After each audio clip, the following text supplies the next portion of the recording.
Now that we've got a much better sense on the basics of Go, so some of the ideas behind packages and import statements and whatnot, we're going to move on to our very first real project.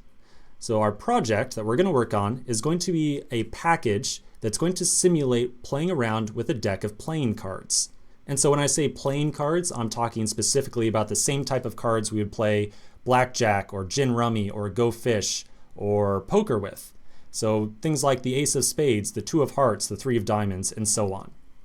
Now the package that we create is going to have a couple of different functions inside of it that we are going to create to simulate messing around with a deck of cards.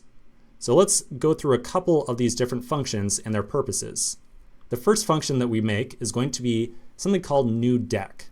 Whenever we call this, it will create a new deck of playing cards, which we're going to imagine is essentially like an array of strings or a list of strings, where each element in this array is going to represent one single playing card.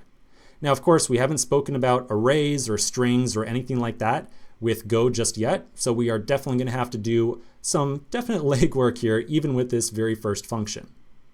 Once we have the ability to create a new deck, I then want the ability to print out a list of all the cards inside of a deck. I want to have the ability to shuffle all the cards inside of it.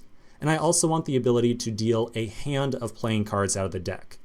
So with deal right here, imagine that if we make a new deck and it has 52 cards inside of it, if I then deal out of that deck, let's say I deal out 5 playing cards, I would then expect to have one list of playing cards of 5 cards, and then the remaining other 47 cards that I had dealt from.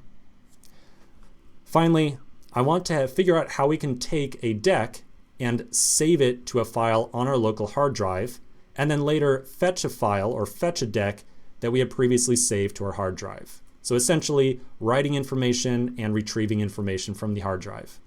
So this is definitely going to be a pretty fun project that we're going to work on, and we're going to learn a tremendous more about how to write Go code and common design patterns.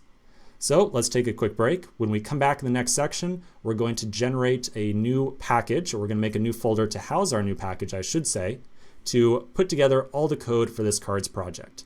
So quick break, and we'll get started in just a moment.